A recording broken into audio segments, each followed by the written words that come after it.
Buenas tardes a todos. Aquí estamos una vez más para pensar, ¿no? Para ayudarnos a pensar. En Cataluña, especialmente estos días, necesitamos un poco de nutrientes y de reflexión política. Vamos a dar comienzo a esta nueva sesión del Seminario de Pensamiento Político del siglo XX, que es, como sabéis, un seminario organizado por el Club Tocqueville con el patrocinio de la Fundación Konrad Adenauer. Y si hace un mes aproximadamente tuvimos el inmenso gusto de escuchar a Félix Ovejero hablar sobre socialismo, el socialismo hoy, pues esta tarde nos acompaña Paloma de la Nuez para hacer de péndulo, ¿no? Y nos vamos del socialismo al liberalismo.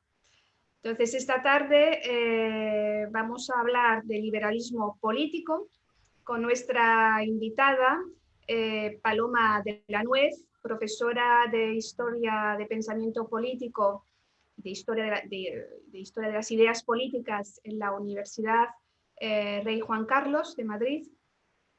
Paloma es doctora en Ciencias Políticas y Sociología por la Universidad Complutense. Se ha especializado sobre todo en el pensamiento de la Ilustración y en el liberalismo político, con especial énfasis, por lo que he podido ver, en la escuela austriaca, en términos económicos y también políticos, el pensamiento sobre todo de Van Hayek, de von Hayek, con contribuciones importantes sobre pues, pensar lo que es el liberalismo en el siglo XX, ¿no? Ha publicado muchos artículos y libros sobre la cuestión del liberalismo y en particular destacaría dos, que es por una parte La política de la libertad, publicado el año 2010 por Unión Editorial, y también un libro sobre Turgot, el último ilustrado. Entonces, bienvenida, muchísimas gracias por aceptar la invitación del Club Tocqueville. Esta tarde la cuestión que nos ocupa, como os decía, es el liberalismo político de la mano de una autora, Judith Shklar, que no es muy conocida en las escuelas del pensamiento político, sin embargo es una persona muy destacada en la ciencia política norteamericana. Ha sido profesora del Departamento de Gobierno de la Universidad de Harvard y hoy Paloma de la Nuez nos hablará sobre uno de los temas candentes, ¿no? Uno de los principales temas que ha tratado Judith Shklar en uno de sus libros, que es sobre la libertad, miedo y libertad, ¿no? Tiene un libro famoso del liberalismo del miedo, ¿no? Entonces yo creo que es una cuestión fundamental en estos días.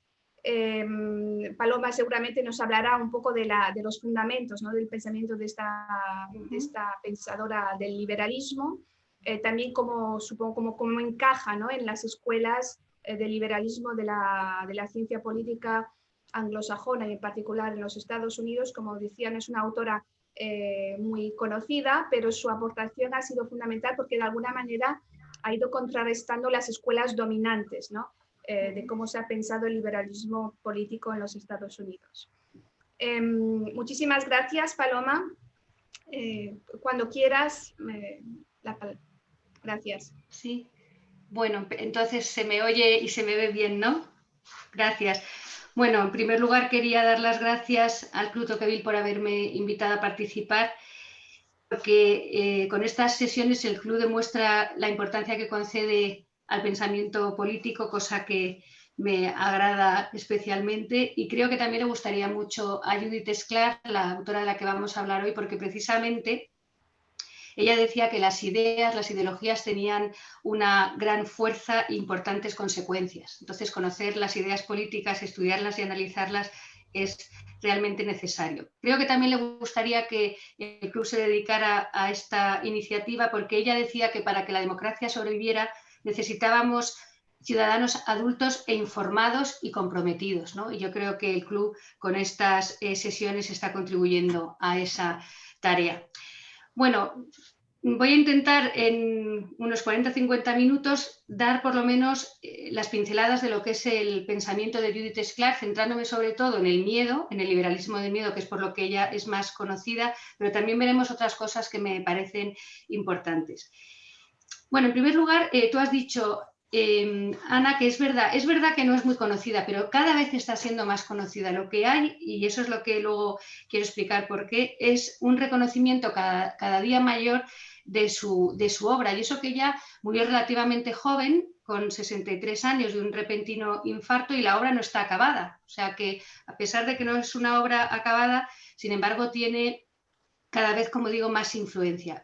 Quizá porque ella revela nuevas y originales perspectivas, porque trata temas que no se habían tratado o no muy desarrolladamente en la teoría política, porque tiene ideas fecundas, originales, ¿no? Y ahora veremos que esas aportaciones no solo son o no solo tienen que ver con la teoría política en general, que es lo que ella era su campo de estudio, ¿no? Sino que tiene que ver sobre todo con la teoría política liberal, sobre todo con las condiciones políticas y psicológicas necesarias para la libertad política, porque este aspecto psicológico de sus intereses luego lo veremos reflejado precisamente, ¿no? en la importancia que le da a las emociones en política, señaladamente al miedo. Bueno, de todas maneras, ella nunca pretendió, y eso lo dijo también muchas veces, hacer una teoría política exhaustiva, sin fisuras, totalmente coherente, que diera respuestas a todos los problemas, etc. Ella lo dice claramente, que ella no hace ese tipo de teoría política, no seguía modas intelectuales de ningún tipo, ni corrientes intelectuales, hacía una teoría política muy libre, por eso a lo mejor también no ha sido redescubierta hasta hace poco, ¿no? Pues porque ella estaba fuera de, digamos, de los cánones y de lo que se hacía en su momento en teoría política. Ella dice que no pretende llegar a conclusiones fijas o inmutables y que a veces ella está tan perpleja como sus propios lectores, ¿no? Las cosas son complicadas y no hay soluciones fáciles. Bueno, de todas maneras, a pesar de todas esas precauciones que ella misma pone a su trabajo, es cierto, como os decía, que cada vez suscita más interés. Y, por ejemplo, en España, pues en España era conocido, sobre todo este ensayo que tú has mencionado, que es muy cortito, El liberalismo del miedo, que tuvo cierta repercusión cuando se publicó en 1989, pero no se ha traducido hasta 2018 al español, o sea que es muy, muy reciente. Hay además también en España congresos, simposios, se hacen artículos, libros, hay alguna tesis doctoral, es decir, que se ve que, como os decía al principio, se está recuperando el pensamiento, aunque no se ha acabado ni completo, de esta autora. En el caso, por ejemplo, de las traducciones, se ha traducido En los rostros de la injusticia, que es un libro precioso, que se tradujo en 2013 por la profesora Alicia García Ruiz, pero ahora se acaba de traducir su tesis doctoral, bueno, un libro basado en su tesis doctoral que se llama Después de la utopía, el declive de la fe política, que se ha traducido en 2020, y Página Indómita, que está publicando las grandes obras de autores intelectuales importantes, ha anunciado que va a publicar también ensayos de Judith Shklar en marzo de 2021, o sea que está claro que no se está produciendo, como decía, esa recuperación por la autora. Bueno, entonces ahora que sí que tenemos claro que hay un interés especial por Judith Shklar, lo que tenemos que pensar es por qué. O sea, por qué ahora, ¿no? Esta autora que, como tú has dicho, era casi marginal, que apenas la conocíamos, sobre todo por ese pequeño ensayo y nada más, ¿por qué ahora tiene tanta importancia? Entonces yo creo que aquí hay dos motivos y uno de ellos obedece a una de las cosas que ella misma escribió. Ella decía que las ideas políticas responden también a necesidades afectivas y a momentos emocionales determinados. Entonces, yo creo que también su pensamiento obedece ahora a un clima emocional determinado, que es un clima en el que hay mucho miedo. Entonces, claro, una autora que habla de libertad y de miedo en un clima emocional que en la actualidad está precisamente centrado en el miedo, pues es lógico que suscite ese interés. Ella decía que los cambios sociales producen en nosotros cambios emocionales y nadie puede negar, ¿no?, los cambios profundos y los cambios tan rápidos que se están produciendo en la actualidad, sobre todo por la globalización. Entonces, a pesar de que se dice que vivimos en una de las épocas más seguras de la historia, y seguramente es así, hay mucho miedo. Y la prueba de que hay mucho miedo es que se está escribiendo también mucho en teoría política, que es a lo que yo me dedico, sobre esta emoción. Incluso también en las relaciones internacionales hay artículos que recuperan la idea del miedo de Judith Sclar, sobre todo a raíz de los atentados de las Torres Gemelas. Por poner otro ejemplo, pues el año pasado, en 2010, bueno, hace 2 años, Martha Nussbaum, esta profesora de la Universidad de Chicago, que es príncipe de Asturias, Premio Príncipe de Asturias de Ciencias Sociales, publicó también un libro que se llama La monarquía del miedo para explicar el miedo social y político que existía en los Estados Unidos y las consecuencias que ese miedo tiene, ¿no? Por ejemplo, en el auge de los populismos. Es decir, que está claro que hay un interés por las emociones políticas, en concreto por el miedo y con otros aspectos relacionados con el miedo. Por ejemplo, el daño, el mal, la vulnerabilidad humana, el sufrimiento, que eran temas que no se trataban tanto en teoría política y que ahora sí están siendo tratados desde la teoría política. O sea que, como he dicho al principio, un motivo quizá de la recuperación de la autora es que su pensamiento responde a una necesidad emocional de nuestras sociedades, ¿no? Alguien que ha reflexionado sobre el miedo, pues se interesa en un momento en el que hay mucho miedo. Eso creo que puede ser una razón. La otra razón tiene que ver con algo que se está produciendo también en las ciencias sociales, en concreto la ciencia política, desde hace unos años, unas décadas, que es lo que se llama el giro afectivo. ¿Eso qué quiere decir? El giro afectivo se refiere a que la ciencia política está teniendo en cuenta las consecuencias políticas de las emociones, de los afectos, de los sentimientos, de las pasiones, que era algo que también la teoría política, sobre todo occidental, había dejado un poquito relegado, ¿no? Porque la emoción siempre es inferior a la razón, sobre todo en nuestra cultura política, ¿no? Entonces las emociones es algo que quedaba reducido, marginado, y ahora se está viendo que vivimos en sociedades muy sentimentalizadas, para bien o para mal, y que las emociones, los sentimientos, las pasiones tienen consecuencias políticas. Y eso es otra de las cosas que le interesaba profundamente a Sclar. Sclar quería comprender la psicología humana, decía. Quería entender qué carácter, qué tipo de comportamiento, de conducta y de persona necesita una democracia liberal para sobrevivir. Vemos que hay un interés aquí por lo que llamamos la psicología moral o la psicología política. Por eso ella también acude mucho a la literatura, que es un rasgo también de la autora que me gustaría señalar, que es su sensibilidad literaria. Porque claro, para hablar de emociones, pues la literatura, el teatro, la poesía, el arte en general, pues da muchas más opciones, ¿no? Entonces, como ella dice que la vida psíquica de los seres humanos es compleja, variada, irracional en muchos casos, variable, pues donde encontraba ejemplos de lo que ella quería decir o de esos matices o sutilezas que no se encuentran en la filosofía o en la teoría política, los encontraba en la literatura. Entonces, pues a lo mejor, como tú has dicho al principio, claro, hacer este tipo de teoría política es una cosa muy rara, ¿no? Teoría política en la que hables de tragedias griegas, de Shakespeare, de Dickens, pues puede llamar la atención. Sin embargo, es muy bonito y muy interesante y muy iluminador. A mí es una de las cosas que más me gustan de Judith Sclar, que no lo hace solo ella, también lo hace Martha Nussbaum. Bueno, vamos a analizar ahora el tema importante que es el tema del miedo en esta pensadora. Bueno, se ha dicho muchas veces y es verdad, por lo menos en parte, que la experiencia trágica que vivió esta mujer, que ahora os contaré, pues marcó bastante su pensamiento político. Ella misma lo reconoce. En un pequeño ensayo autobiográfico ella dice que su experiencia de exiliada y refugiada dejó una profunda huella en su pensamiento. Sclar pertenecía a una familia acomodada, de cultura alemana, de origen judío, que estaba asentada en Riga, la capital de Letonia. Entonces, en 1939, y después imaginar el clima, ¿no? El antisemitismo rampante, la amenaza de los dos totalitarismos, nazi y soviético, pues les hizo decidir salir del país, cosa que les costó mucho porque había que dejar a mucha familia, a los padres, a los abuelos, dejar los trabajos, o sea que no fue una decisión fácil.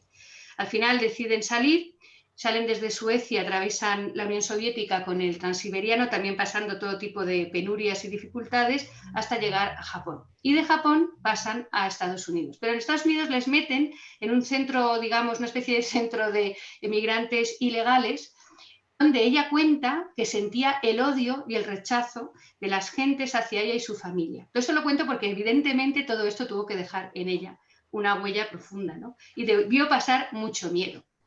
y sentir mucha crueldad, que es otro de los temas que veremos luego.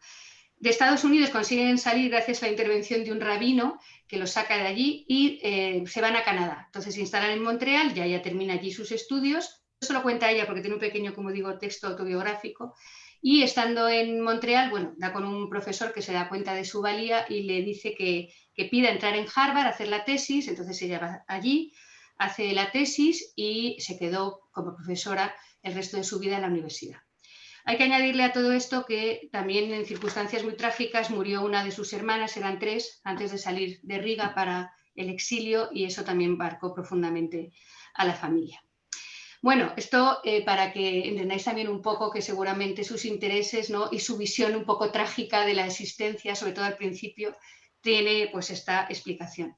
Precisamente ella también se interesó mucho por los emigrantes, los exiliados, los refugiados, que eran temas que tampoco se habían tratado mucho en la teoría política, y fijaos que ahora están de suma actualidad, y que estaba ella tratando justo cuando murió repentinamente. Le habían invitado además a Cambridge a dar unas conferencias sobre estos temas, y no pudo ser, pero está claro que desde el principio y sobre todo al final quería darle a estos asuntos la importancia que ella creía que tenían. En definitiva, que ella nunca olvidó los horrores del siglo XX. Ella decía que su liberalismo era un liberalismo de la memoria, no de la esperanza. Por eso hay autores que la consideran una más de ese liberalismo de posguerra, que es un liberalismo conservador, pesimista, que algunos llaman liberalismo de la sospecha, de la inquietud, de la prudencia, que claro, responde al carácter dramático de la experiencia que vivieron sus representantes en el siglo XX, pero ella misma no se identificaba con ese tipo de liberalismo. También se ha considerado su liberalismo un liberalismo sin ilusiones, se ha dicho, minimalista, negativo. Se habla de un liberalismo incluso distópico, y también veremos que se puede interpretar su liberalismo, aunque de todo esto tiene un poquito, pero se puede interpretar, lo vemos al final, de otra manera. Cuando ella pone el miedo como una emoción central de su pensamiento, ¿a qué miedo se refiere? Porque claro, el miedo es una emoción humana, natural, universal, necesaria para la vida, ¿no? No se puede eliminar completamente porque entonces no podríamos sobrevivir. Pero ella no está hablando de ese miedo, está hablando del miedo político. El miedo político es el miedo que provoca fundamentalmente el Estado. Ahora hay que tener en cuenta su experiencia, ¿no? Porque el Estado es el que tiene todos los medios para aterrorizar a la población, para hacerla sufrir, para provocar miedo y crueldad. Y fijaos en los medios que ahora tienen los estados, si contamos con las nuevas tecnologías, la inteligencia artificial y todas las cosas que se podrían hacer, ¿no?, desde el Estado si quisieran manipularnos y producirnos miedo y crueldad. Porque precisamente la crueldad es para ella el mayor de los males, el mal que hay que evitar a toda costa. El peor, dice, de los vicios humanos, que es una expresión que toma de Montaigne, que es el autor para ella más importante. Ella dice que es su héroe. Hay otros 2, Rousseau y Montesquieu, pero sobre todo Montaigne, que sabía muy bien lo que era la crueldad porque Montaigne pues, vivió, como sabéis, durante las guerras de religión. Entonces ella dice, hay que poner la crueldad lo primero. Hay que basar la teoría liberal en el rechazo de la crueldad. Si rechazamos la crueldad, dice, defenderemos mucho mejor nuestra libertad. Fijémonos que no se trata de buscar el mayor bien, ni mucho menos, porque ella es muy escéptica. Ella es escéptica y realista, así se define ella misma. No se trata de conseguir el mayor bien, sino se trata de eliminar el mal, de conseguir, dice ella, controlar los daños. Dice también, se trata, mi liberalismo, dice, de una especie de receta para la supervivencia. O sea, una especie de liberalismo muy básico y muy esencial, aunque luego veremos también, espero que lo veáis, que es algo más que eso. Bueno, ese liberalismo de mínimos, por decirlo también así, para ella tenía una ventaja importante, y es que es mucho más fácil ponerse de acuerdo sobre lo que es el mal, sobre lo que todos queremos evitar, que ponernos de acuerdo sobre lo que es el bien o la virtud o el ideal de la vida buena, ¿no? En cambio, todo el mundo quiere eliminar el miedo, nadie quiere sufrir, nadie quiere estar sometido a tratos crueles, ¿no? Entonces eso hará, según ella, más posible el acuerdo, el consenso. Sobre todo, dice, viviendo en sociedades donde el pluralismo ético, político, cultural, intelectual, hasta psicológico, dice, es infinito e irreductible. Entonces es imposible ponernos de acuerdo sobre los valores últimos. O sea que es mucho más fácil, insisto, ponerse de acuerdo sobre el mal que hay que evitar, la crueldad y el miedo que ella provoca, que ponerse de acuerdo sobre un ideal o el bien.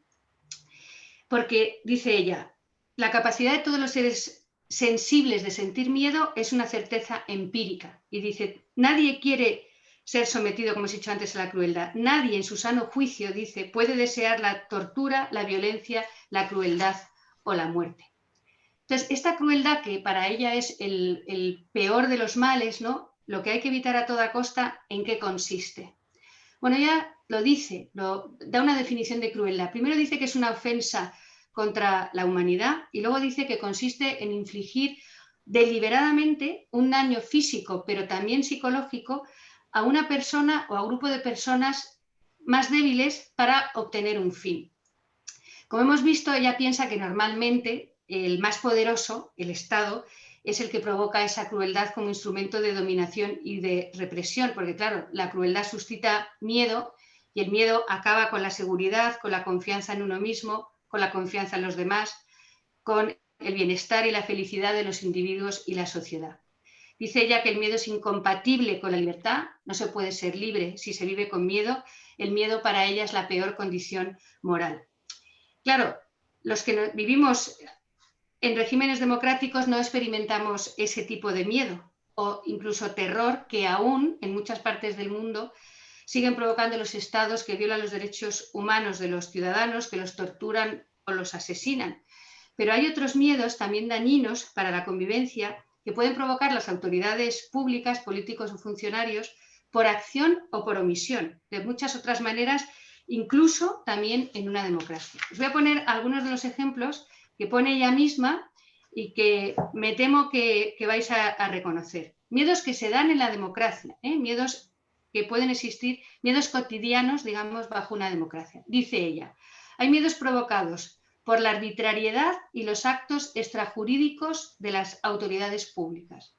Miedos provocados porque esas mismas autoridades incrementan los niveles de fanatismo y dogmatismo, porque imponen con amenazas la conformidad con ciertas creencias y hasta con cierto tipo de vocabulario, por la falta de orden, de seguridad y de solidaridad provocada por la negligencia de los funcionarios, o porque esas autoridades no han hecho nada para proteger a sus ciudadanos defraudando sus legítimas expectativas, porque los individuos cuentan con ciertas expectativas razonables respecto a los poderes públicos. Los funcionarios los tratarán con equidad, no habrá arbitrariedad o inseguridad, se cumplirán las promesas, el Estado nos protegerá, expectativas razonables en una democracia. Sin embargo, la inactividad, un gobierno inactivo o unos funcionarios negligentes pueden provocar miedo precisamente por no haber hecho lo que deberían hacer. Eso es lo que se llama la injusticia pasiva, que luego veremos que Sclar también desarrolla, es una idea tomada de Cicerón y que aplica a los ciudadanos. Claro, de esta manera, incluso bajo una democracia se puede tener una sociedad de gente miedosa y temerosa. Dice Sclar que eso es algo a lo que hay también que temer y lo recoge de Montaigne. Hay que tener miedo al miedo mismo. También, como sabéis, decía Roosevelt, ¿no? El presidente de los Estados Unidos. Tenemos que temer al miedo. Bien, si ese miedo es incompatible con la libertad, ¿cómo es la libertad para Judith Sclar? ¿Qué tipo de libertad defiende? ¿Cómo la entiende? Bueno, como buena liberal, cree que la libertad es el bien mayor, el bien supremo, el ideal que hay que perseguir. Y la libertad consiste en poder seguir tu propia vida, perseguir tus fines de acuerdo con tus principios, creencias y valores sin miedo. En eso consiste la libertad. Esa libertad, además, en ella está muy ligada a la defensa y la promoción de la tolerancia. Ella decía que el liberalismo nacía de la tolerancia, ¿no? Tiene su origen en la tolerancia. Y además ella era una profunda defensora del pluralismo. Y esa libertad, además, que está ligada a la tolerancia y al liberalismo, es profundamente individualista. Es decir, la libertad es la de los individuos, no es la libertad de grupos como la clase o la nación. Y ella era profundamente antinacionalista.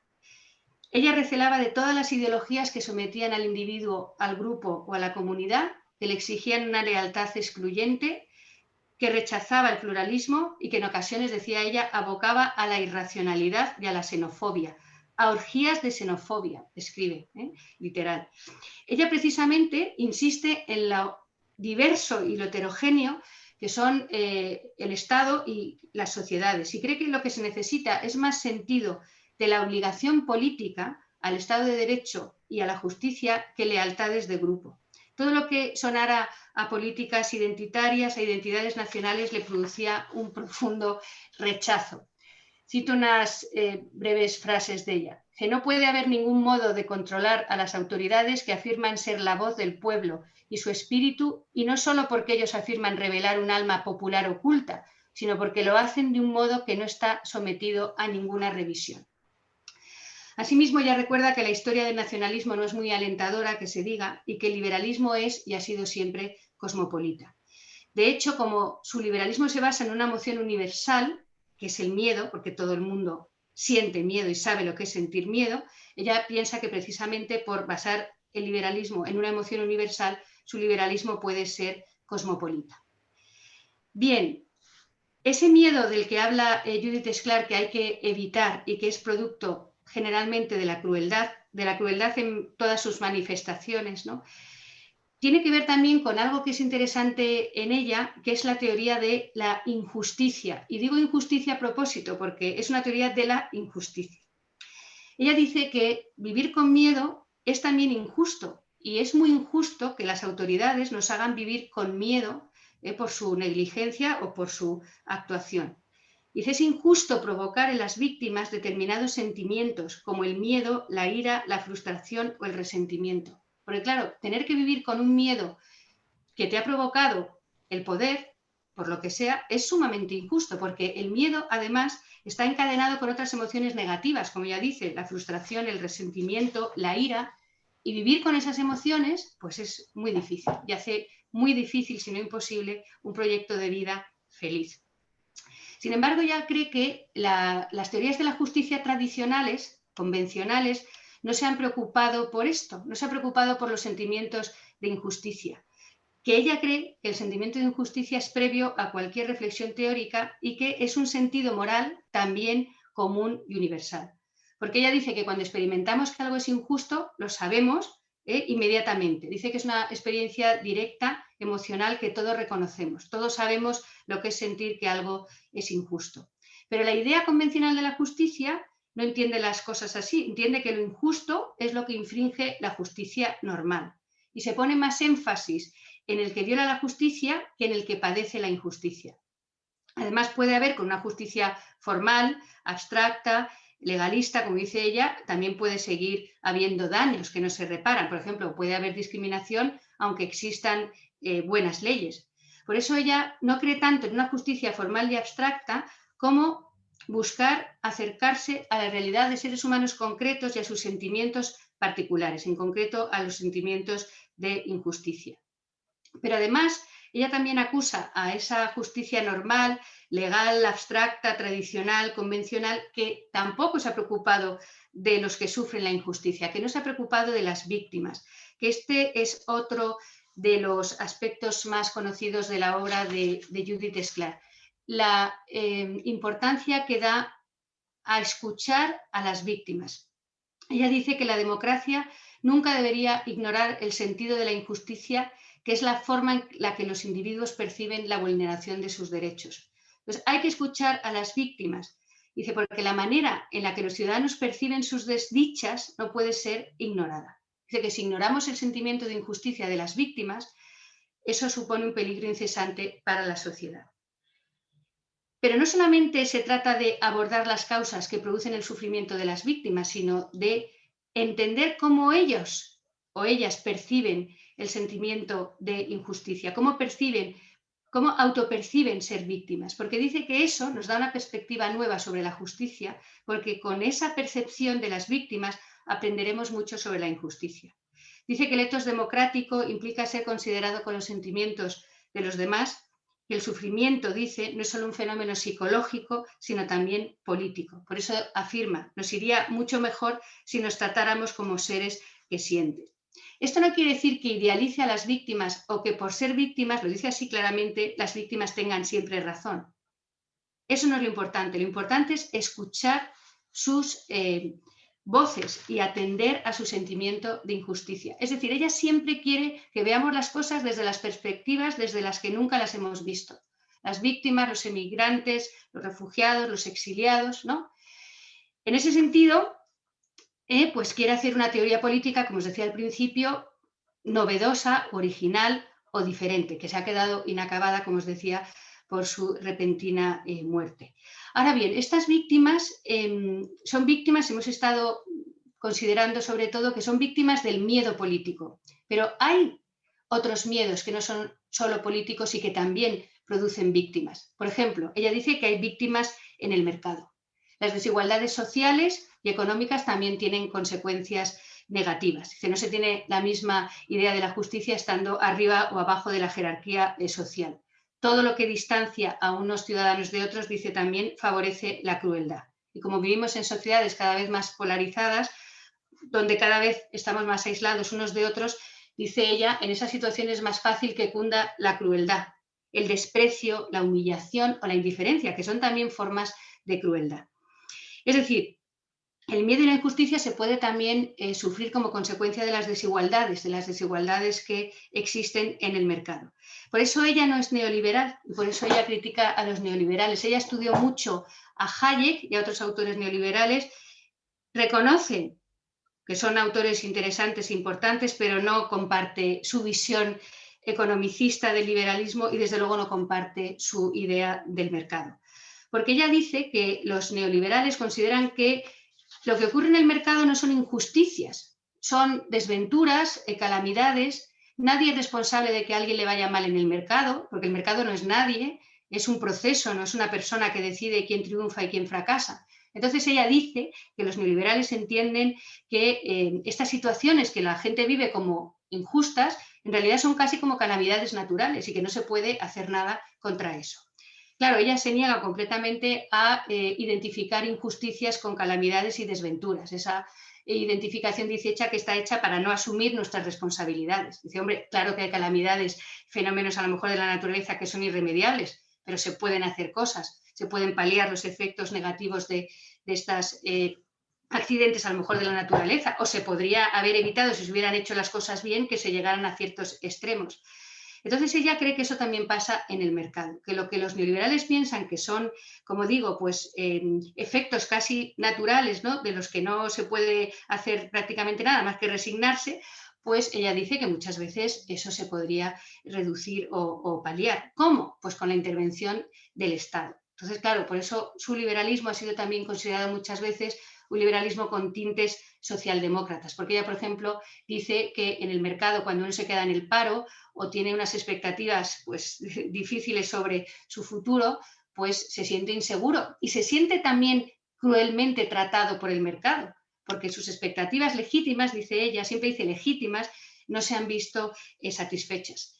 Entonces, ¿el Estado puede hacer algo? Sí, el Estado debe de hacer algo. Pero fijaos, tampoco cae en una especie de socialismo paternalista, porque ella defiende la propiedad privada y la economía de libre mercado, porque ella dice que eso reduce y dispersa el poder político. Entonces la propiedad privada es necesaria, la economía libre de mercado también. Pero también dice el Estado tiene que cumplir con ciertas obligaciones cuando, pues como en los casos que os he puesto, la gente considera que ha sido tratada injustamente, cruelmente, que no se han cumplido sus expectativas. Algunos hablan del liberalismo compasivo de Judith Sclar. Ella admiraba mucho también a Rousseau, como os he dicho antes, Montaigne, Montesquieu y Rousseau son como sus autores preferidos, y Rousseau, pues si conocéis un poquito su pensamiento, aparte de estudiar mucho las emociones y la psicología humana, pues sí tiene esa compasión, ¿no?, hacia los pobres y los que sufren. Entonces esa parte de Rousseau le gusta también mucho a ella.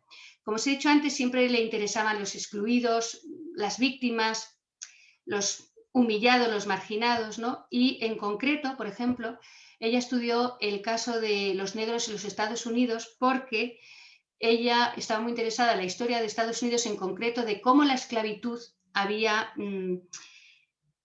marcado para siempre la democracia americana. Y entonces tiene también un ensayo muy bonito sobre la ciudadanía americana en la que habla lo que supone para los negros no haber sido ciudadanos de pleno derecho con todas las garantías hasta hace bien poco, o haberlo sido legalmente pero no en la realidad, ¿no? Y en ese pequeño ensayo es donde dice que si los ciudadanos no se pueden ganar la vida de forma independiente, el Estado tendrá que hacer algo para ayudarlos.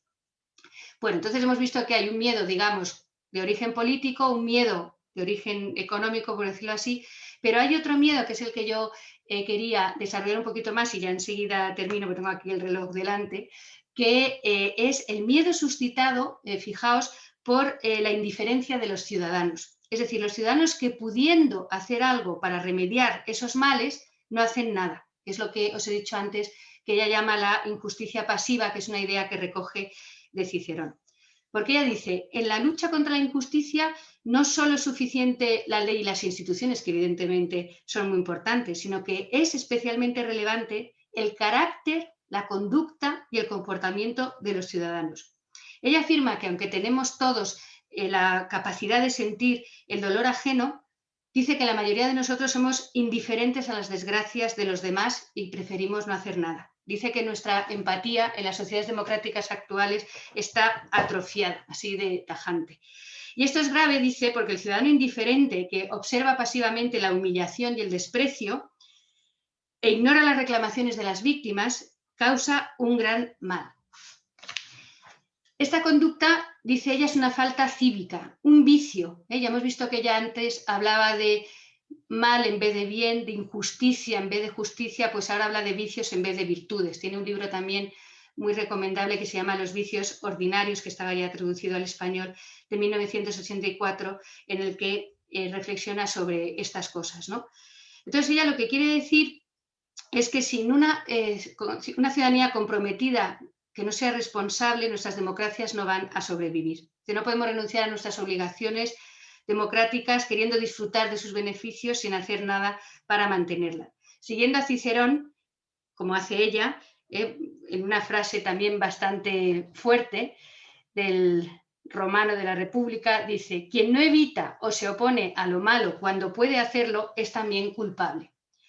Bueno, lo que pasa es que el liberalismo es muy exigente. Eso lo han sabido siempre los liberales. Requiere un tipo de carácter humano y ciertas condiciones psicológicas, que es lo que ella quiere estudiar. Por eso hay que analizar cuáles deben ser las condiciones para que se dé ese comportamiento moral del ciudadano, para que los ciudadanos corrientes no sean indiferentes ni cobardes, para que se conviertan, como os decía al principio, en adultos informados y autónomos que comprendan que reclamar, dice, nuestros derechos es una forma de acción política importante y que comprendan que nuestras decisiones morales no solo tienen consecuencias privadas, sino también políticas.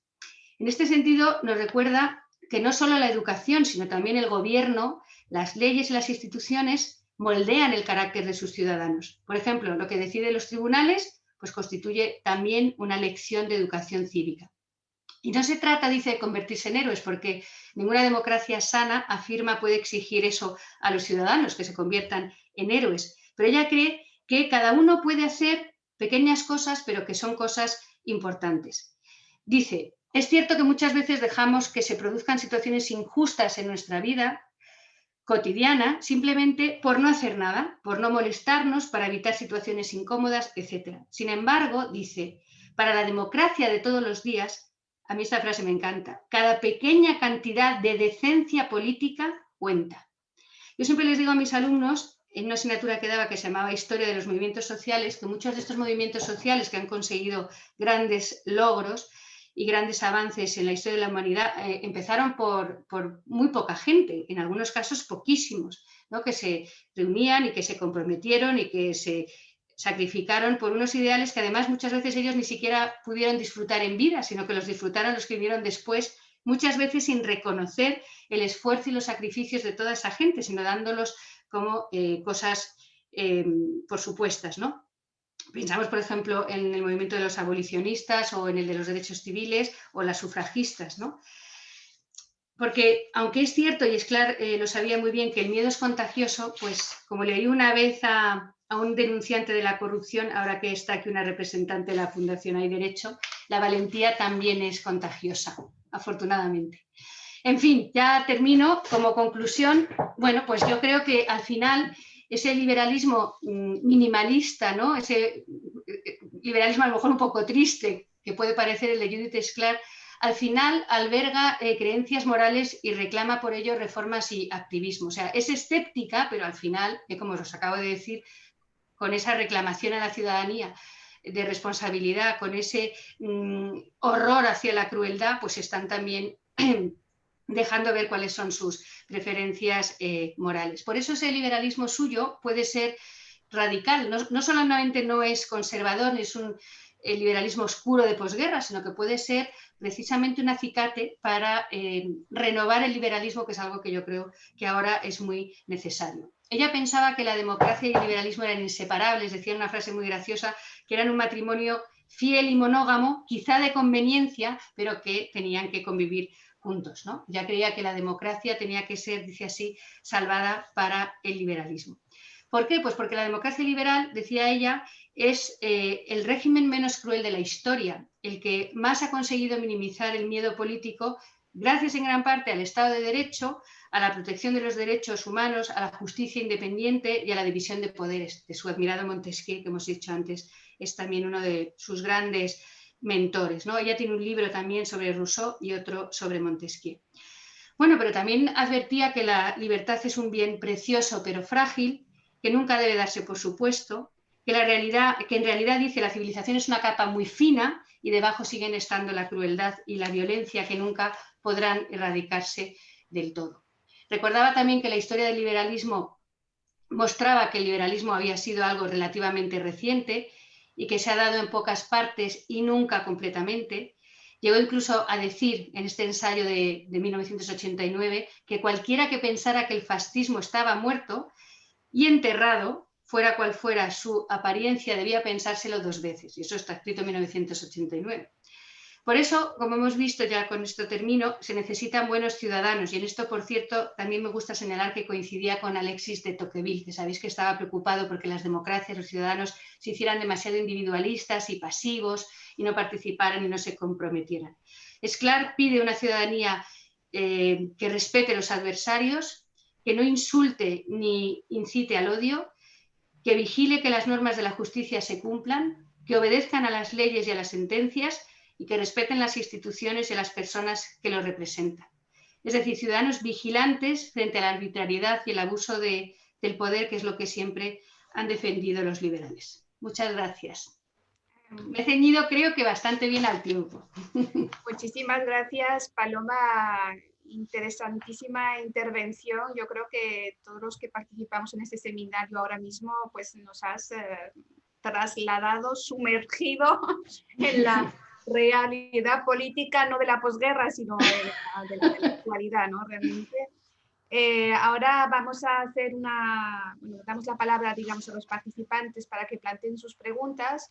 Pueden plantear sus preguntas a través del chat o si no, pues directamente tomar la palabra. Tenemos una primera pregunta sobre la noción de injusticia.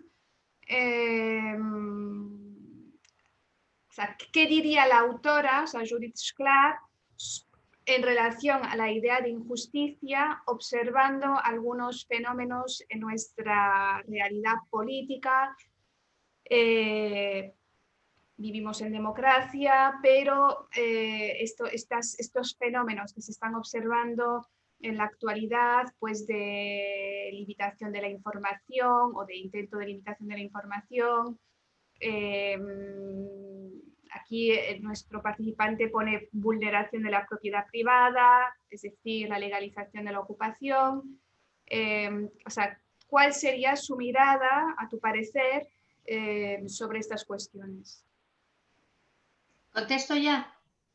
Bueno, puedo agrupar, si quieres. No, lo que queráis vosotros. No, por eso pregunto, porque no sé qué preferís. No, como si quieres hacemos un barrido primero. Sí, y luego... Yo creo que es mejor, porque si no habla mucho el conferenciante y habla poco el que pregunta. Armando Cerrolo cita un libro de Manuel Cruz que se llama El virus del miedo. Como podéis leer en el chat, los que estáis participando, dice Cruz que hoy tenemos un miedo culpable a los demás y también a nosotros a lo que podamos provocar, ¿no? Entonces pregunta Armando si hoy tenemos miedo al Estado o el objeto de nuestro miedo, ha cambiado, ¿no? O sea, la relación entre esta emoción que tú has explicado de miedo y el Estado. Y luego tenemos una tercera pregunta, y si te parece hacemos este primer bloque y luego... Sí. Sobre en democracia, ¿no? Una pregunta de Emilio que pregunta si cree necesaria la intervención, la movilización ciudadana frente al poder. O sea, cómo es de alguna manera la pregunta de no de la militancia, ¿no? Sino de la acción política individual, hasta qué punto esta se tiene que movilizar frente al poder, porque no, Emilio pregunta, no solo en las elecciones, claro, la acción política clásica, digamos, individual es la que se moviliza en tiempos de elecciones, ¿no? Pero hasta qué punto sería necesaria una intervención ciudadana pues, frente al poder pues, más cotidiano, ¿no? Sí. Bueno, veo otra pregunta de Josu de Miguel, si quieres ya la recogemos. Bueno, es que hay muchas preguntas, es que esta intervención está... Bueno, si quieres empecemos por estas tres primeras. Sí.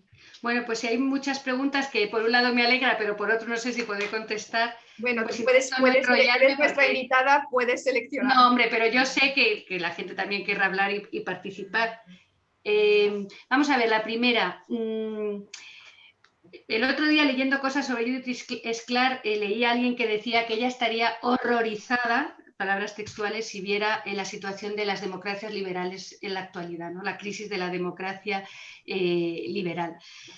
Hombre, evidentemente, ¿qué es lo que no le podría gustar? El auge de los populismos, el auge del nacionalismo, las arbitrariedades del poder político, pues todas esas cosas que os he leído antes, que son miedos, ¿no? Provocados por acción o por omisión por los funcionarios y por los políticos. Evidentemente, todo eso es injusticia, todo eso provoca miedo, inseguridad, intranquilidad, y todas esas cosas pues hacen, como hemos visto, imposible la libertad. Yo creo que sí que estaría francamente preocupada y creo que el remedio sería, como siempre, es el mismo remedio de los liberales, que no sé si por eso nunca triunfan, es más liberalismo. Democracia con valores liberales y con principios liberales. Sigo porque... Armando hablaba del libro de Manuel Cruz, El virus del miedo. Bueno, fíjate, yo cuando trabajaba estos temas, porque también me he metido un poquito con el asunto del miedo como emoción política, claro, pensamos que ya nosotros en una democracia no tenemos por qué temer al Estado, que es ya el miedo que tenía por su experiencia también y por la experiencia del totalitarismo. Pero bueno, fíjate que aún en democracias, no digo en la nuestra, digo en otras que acabamos de ver, ¿no? Pues el ataque al Congreso de los Estados Unidos o democracias y liberales, de las que ahora empieza a haber más de una, bueno, pues ahí el Estado, el poder político, en ese caso a través de su jefe y máximo representante, pues puede dar también mucho miedo. O a lo mejor en China, pues las posibilidades que tiene el Estado chino para controlar que no se propague la pandemia, pues hombre, también si lo piensas te puede dar bastante miedo, ¿no? Como a través de las nuevas tecnologías, como os decía al principio, y la inteligencia artificial se pueden controlar a los seres humanos. Pero es verdad que aunque haya este miedo al Estado, que quizás sea bueno que siempre tengamos, porque ella también siempre dice que el liberalismo tiene que estar siempre sospechando del poder político, ¿no? Hay que desconfiar siempre del poder político, lo tenga quien lo tenga, aunque lo tenga una democracia, porque eso es sano, eso es lo que debe hacer un ciudadano. Que claro, hay otros miedos. Por ejemplo, la globalización está trayendo mucho miedo. Evidentemente por la gente que pierde sus trabajos porque se deslocalizan las empresas, por las clases medias que ven que su nivel de vida es peor que el de sus padres o que no van a poder tener un trabajo seguro o digno, o que no van a poder dejar a sus hijos una situación mejor a la que ellos vivieron.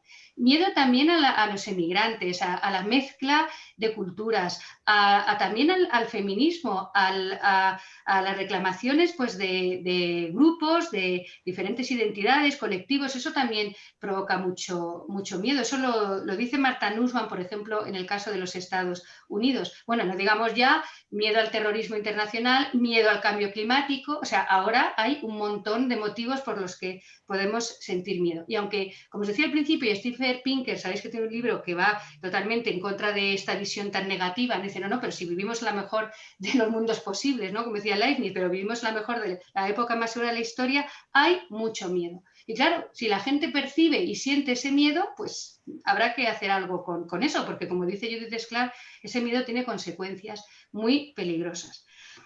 La última pregunta es muy interesante porque ella, al final de su vida, aparte del tema de como os he dicho, los refugiados, los emigrantes, los exiliados, estaba tratando el tema de la lealtad política y de la obligación. Las diferencias que hay entre ser leal a una comunidad o estado, a tu gobierno, o tener una obligación respecto a esos estados. Claro, porque eso tiene que ver también con los exiliados, ¿no? Con esas lealtades y con esas obligaciones de alguien que está en el exilio. Entonces, bueno, tiene también lecciones que se han publicado sobre eso, porque ya os digo que no pudo hacer un libro, que no terminó. Le mandó a Quentin Skinner, que también se ha traducido y recogido esas cartas, una especie de bosquejo de lo que iba a hablar en Cambridge, que le habían invitado justo el año que murió, y se ve que ese tema de la obligación y la lealtad le interesaba. Y ella, desde luego, contra un Estado, digamos, totalitario, represivo, etcétera, desde luego que cualquier acción que vaya en contra del Estado, sin exigirle, como dice ella, a la gente que se convierta en un héroe, por supuesto, son bienvenidas. Quizá en una democracia con todos sus defectos, como puede ser la nuestra, pues ella llega también a decir que en algunos casos, aquí habría que matizar, ver en qué casos, etcétera, pues la desobediencia pasiva o la objeción de conciencia podrían también valer. O sea que deja, digamos, abierta la posibilidad a estas dos cosas. Siempre sin violencia, por supuesto, ¿no? Pero desde luego, si está pidiendo una ciudadanía comprometida, pues habrá que comprometerse. Ella pone los ejemplos de Gandhi, Martin Luther King, Mandela, pues ese tipo de movimientos. ¿Vale? Muy bien, muchas gracias, Paloma. Tenemos dos preguntas más. Por una parte, Josu de Miguel pregunta sobre la entidad, la condición de víctima, ¿no? Y dice que Judith Sklar visiblemente lo que hace es refundar el pensamiento de posguerra en relación a la importancia de la víctima. Y Josu pregunta si es posible una democracia afianzada únicamente, como parece ocurrir en la actualidad, en la condición de víctima, ¿no? Es una macro pregunta, yo diría, ¿no? Pues sí. Y luego una persona que conoces bien, Elisa de la Nuez, ¿no? Tu hermana, pregunta sobre la injusticia pasiva, sobre todo en Cataluña, ¿no? Y especifica aquellas expectativas de los ciudadanos que no se atienden por las instituciones y los funcionarios. Obviamente, sobre todo por parte de los ciudadanos, como apunta Isa, no nacionalistas en Cataluña. Bueno, la pregunta de Josu, que admiro mucho, aprovecho para decirlo, es muy difícil. Ella misma decía que en la categoría de víctima, son palabras textuales, es intratable. Y lo que ella dice de las víctimas está muy bien, porque no es lo típico que se dice de las víctimas, porque de las víctimas ha escrito mucho, lógicamente. Pero ella siempre tiene una mirada diferente y original. Y siempre dice cosas que, aunque sean incómodas, hay que decir. A mí es lo que me gusta de ella, ¿no? Y a veces hasta en un tono y en un lenguaje, porque yo creo que el tono, si uno lee mucho a los autores, acaba cogiendo el tono también en el que escribe, ¿no? Que te dice algo de su personalidad, sobre todo ya si lees cartas personales y otro tipo de escritos, te llevas una idea bastante clara de cómo son los autores, creo. Entonces, ella se mete en este tema de las víctimas y analiza, como digo, desde perspectivas nuevas el tema de las víctimas para llegar a esa conclusión. Esta es una categoría intratable. Dice, porque hay víctimas que a lo mejor luego son verdugos, o hay verdugos que han sido víctimas, porque hay víctimas que a pesar de lo que han sufrido no tienen razón en lo que dicen o en lo que proponen. Porque a veces idealizamos a las víctimas, cosa que también está mal. Por mucho que hayan sufrido, no tenemos por qué idealizar a las víctimas. O sea, las personas son complejas. La víctima, dice ella, ser víctima es algo que nos pasa, no es una condición. Puede pasar a cualquiera, por otro lado. Entonces, al final ella, como os he dicho al principio, y de verdad que no es por escaquearme la pregunta, es que ella misma dice, yo aquí cuento estas cosas y asumo las contradicciones o no llegan a las soluciones o las perplejidades. Insisto, acude a la literatura, acude a las tragedias de Shakespeare muchas veces, ¿no? O a las tragedias griegas, porque ahí hay mucha crueldad y mucha víctima.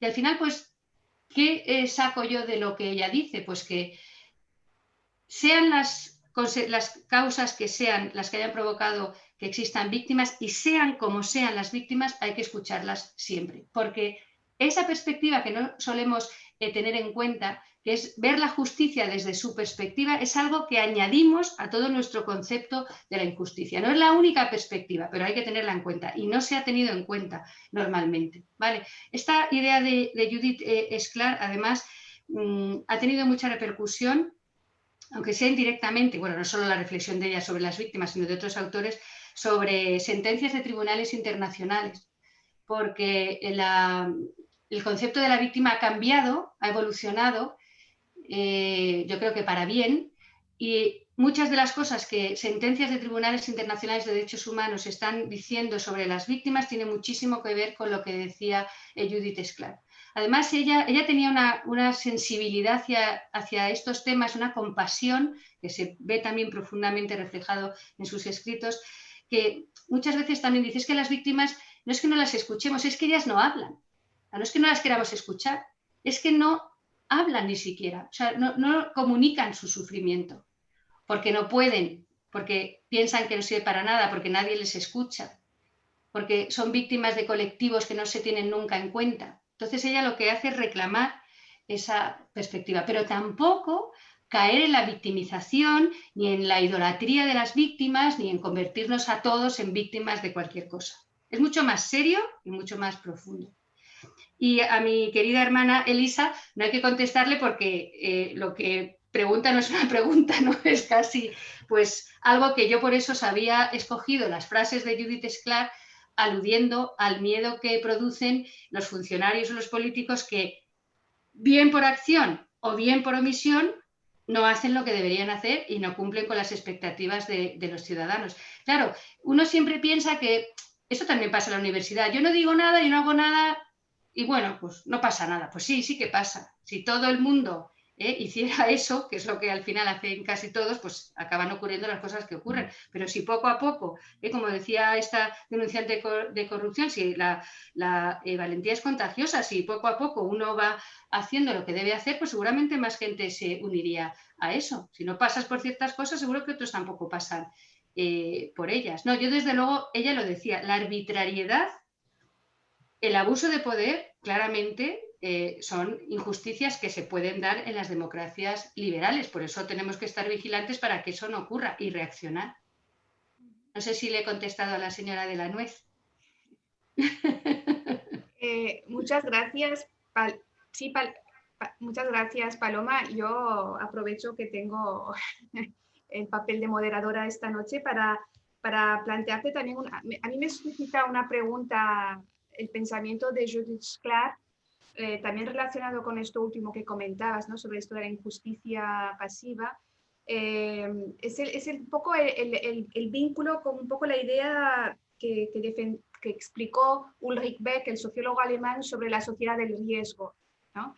En una sociedad donde nos están diciendo cada día que nos vamos a despeñar, estamos cada día a borde del abismo, pues al final el umbral de tolerancia de las personas, pues vamos aceptando porque tenemos miedo y nos están diciendo desde la estructura política que nos vamos a despeñar.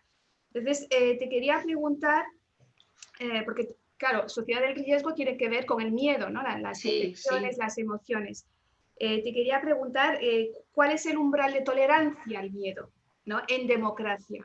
¿No? Mm, ¿Cuál es el umbral de tolerancia? Y luego tengo otra pregunta, porque yo creo que el pensamiento de esta autora es interesantísimo, porque pone, digamos, el énfasis en la relación entre entorno social y estructura política, entre sociedad y Estado, y